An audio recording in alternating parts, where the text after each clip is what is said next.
If you think about it from a business perspective, this is actually really interesting, is that the more you understand the stories and how they communicate, the better you can use that, not just to create a better story to live by in your life, but actually create a better story as part of your branding and the way you talk to your ideal clients. Welcome to the Stories Cafe podcast, the espresso version of Stories Cafe, offering quick, enriching moments of reflection on literature, cinema, archetypes, philosophy, and the art of living deliberately. Just like a perfectly crafted espresso at a Parisian cafe, each episode is a brief pause for you to submerge yourself in something invigorating and fulfilling. I'm Annette, course creator, internationally published author, and wanderer at heart. So cozy up as we explore the powerful world of stories, how they shape our lives, and teach us the art of living deliberately. What we're going to be talking about today is, what is it that I mean when I say that stories are so important in our lives, and actually if we're small business owners, in our businesses as well? What is it that I mean by that? And what I'd like to start with is that a symbol is something that contains a meaning beyond what it portrays or depicts, that it has a deeper meaning. And one of the interesting things about stories, that when you think back to when you were little, when you were listening to stories, when stories were read out loud to you, or when you were watching stories in movies, that stories communicate directly to parts of our subconscious and unconscious in a very fascinating way. And that means that if you read a book, for instance, on the human psyche, what does it mean, what happens to us when this or that happens, and how does that affect who we are, and what are the different theories, whether you read Freud or Jung or whatever psychologist that you prefer, how is our psyche structured, and all those things, it appeals to your brain in a very matter-of-fact way, and to your logical, rational brain. The thing about stories is that it appeals to a much deeper part of your psyche quite automatically, without you having to translate what it means.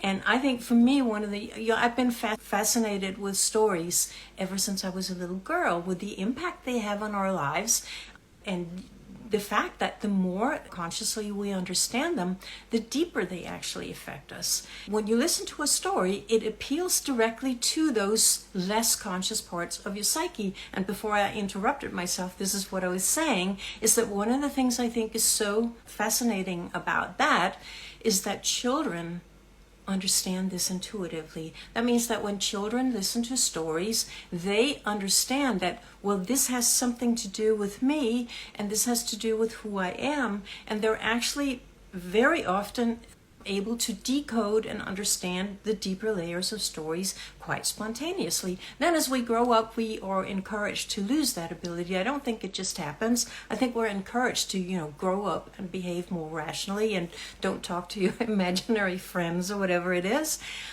But children have this capacity, and that means actually, and this is what I see as my mission in life, and the mission with my brand and my business, is opening that door, opening that portal to that capacity that we already have to understand those deeper layers of stories.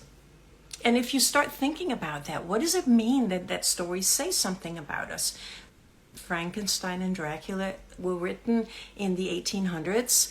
And in a way, you could say the same thing about those two stories, that they were appealing to those much deeper parts of our psyche a long time before the pioneers of psychoanalysis invented the term the unconscious or the subconscious. Those stories not only appealed to those sides of us, but were actually about those sides of us. So if you think about this is another thing I find fascinating, is that very often when people say Frankenstein, they mean the creature.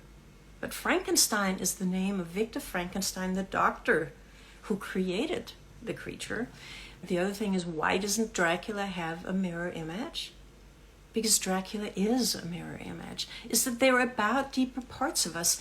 And listening to those stories spontaneously, and I think the Gothic stories have an innate capacity to communicate those sides of us and to those sides of us, that they're about that. And if you look actually at Dr. Jekyll and Mr. Hyde, Robert Louis Stevenson's amazing novel, it is clearly and specifically about a man and those two sides of that man, the light side of the man that the world knows, and then that face that he never shows to the world, but that is a part of him as well.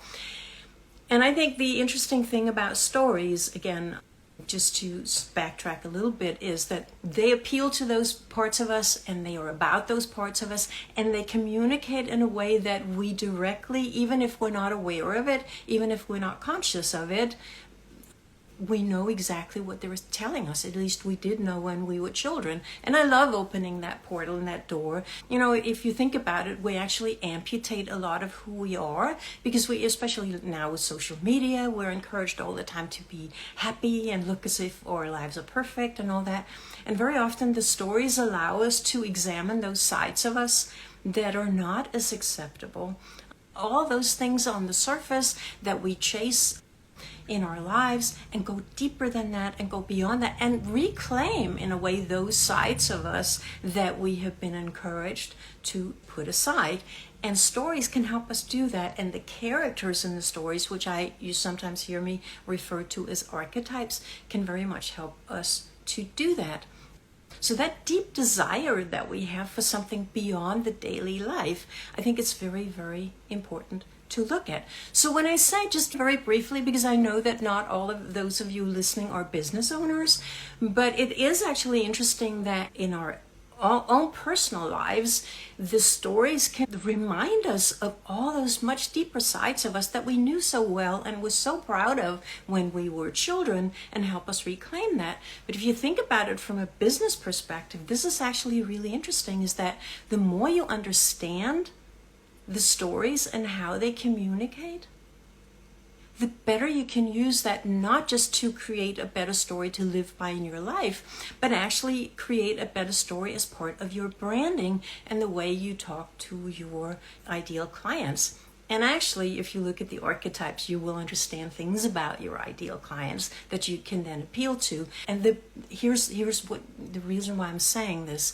is, that even though stories do appeal directly to our unconscious and subconscious, the better we learn to understand them consciously, the more we can consciously use them to, and here comes my favorite word, deliberately create the story we want to live by, instead of just going by autopilot, instead of just living by default and letting all kinds of random occurrences define our lives. Is that we have that sense of what exactly is the story I want to live by.